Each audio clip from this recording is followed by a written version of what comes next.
Good. Okay, so grain. So you have two big categories. One is rice and other whole grain, and the other is wheat. So of these two, these are the yin and the yang. Rice is the Asian culture. Wheat is Middle East, right? European culture, American culture, right? Correct? So what's the big difference here? This is huge. It determines everything. Yes, please. What happens when we're eating rice? What happens when we're eating wheat?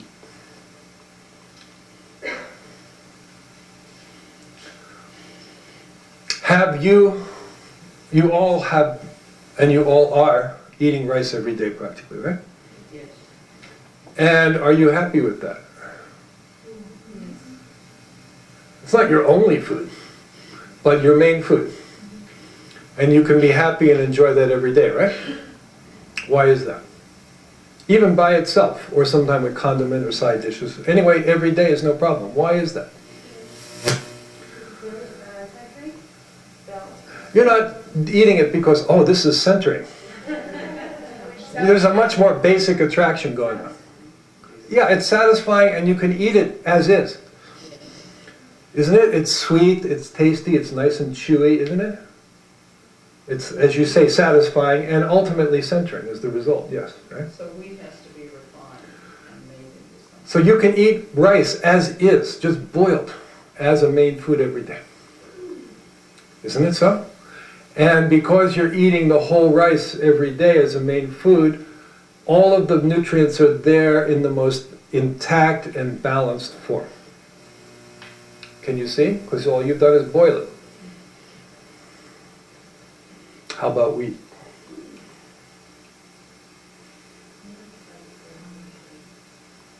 I can remember like experimenting back in the old days, not knowing any better. Oh, these whole grains are great. I want to try every one. So it came around time to try wheat. So all I did was boil the wheat, like you would boil rice. That was the grain for the day, right? Wheat. Has anybody ever done that? Have you ever tried that? Yeah, only once a year.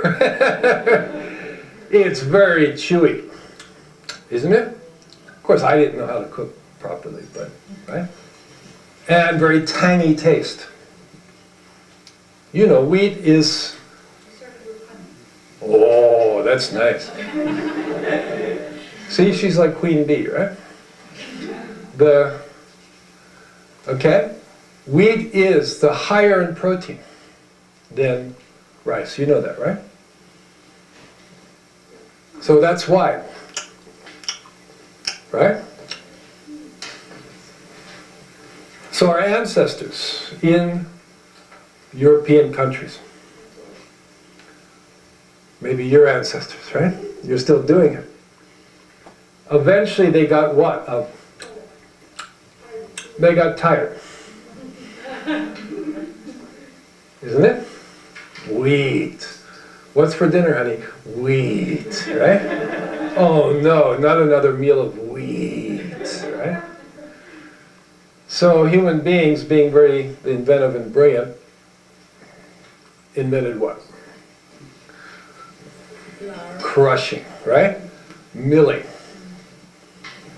And that opened the door to a whole range of wonderful foods, right? Which were enjoyable. So compared to wheat, delicious sourdough bread, isn't it? Incomparably delicious, right?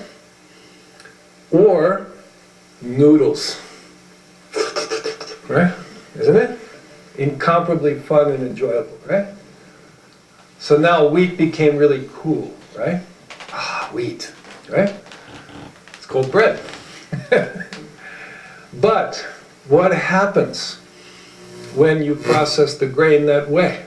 When you crush it? What happens to the grain at that point? Life force goes out, isn't it? Correct? and nutrients start vanishing. So-called oxidizing goes on, right? And the longer it sits there, the longer more of that takes place. So you lose. And as a result, you have to eat more what? To compensate for that loss. Because your main food now is now little deficient.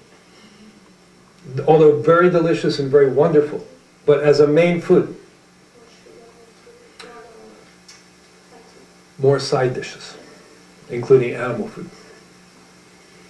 So Western culture is characterized by wheat, right, and animal food.